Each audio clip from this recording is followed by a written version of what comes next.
Outwardly, it was his biggest achievement. But on his deathbed, almost none of that mattered. In the remaining few days, as his breathing slowed and became guttural, all that dominated his thoughts were the people who'd been part of his life. My mum, me and my siblings, his family and friends.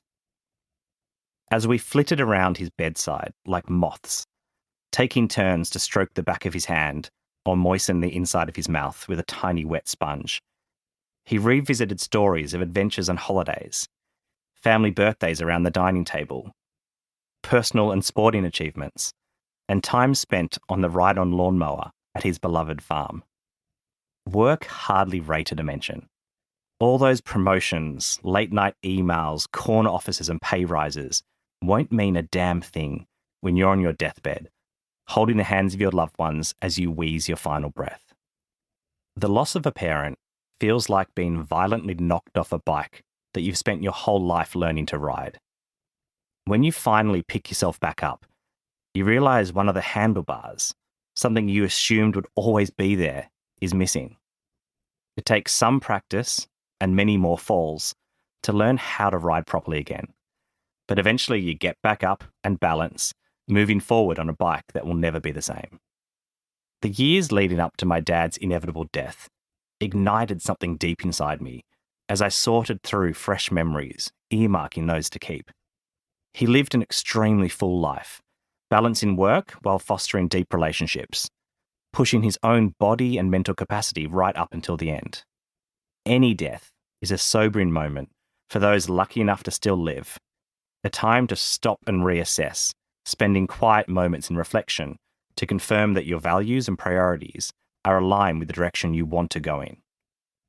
For years, I'd had a gnawing sensation that something wasn't quite right with the way we are living and working.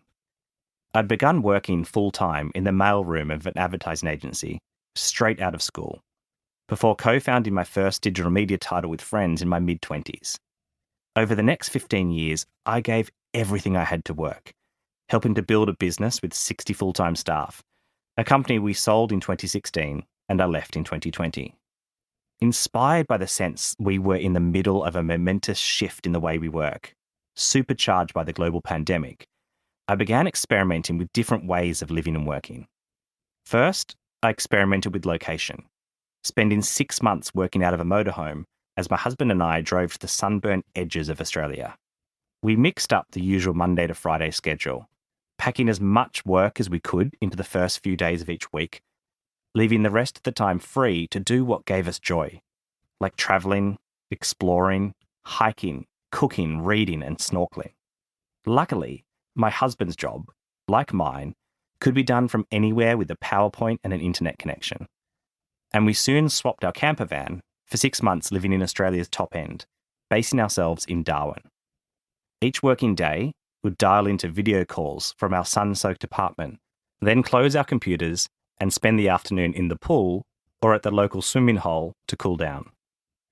But the biggest experiment of all came in 2021, when we moved to Europe to combine travelling and working into one occasionally messy but always glorious journey.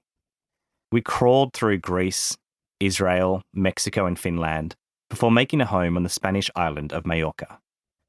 Here, we wake up early a few mornings to communicate with Australia during the time zone crossover, and then have several precious hours of deep, productive thinking before knocking off for a late lunch, a siesta, or an afternoon swim in the Mediterranean. I acknowledge the enormous privilege I have in terms of financial and travel freedom. I've sold several businesses and I don't have any children. But my own journey is just a starting point for the ideas explored in this audiobook through the perspectives of scores of people you're about to meet. It took me a long time and many different experiments to learn my ideal way of living and working. And that discovery has redefined the role work plays in my life. The happier I felt experimenting, the more obsessed I became with understanding why it took over 2 decades to find a way through the noise and make work finally work.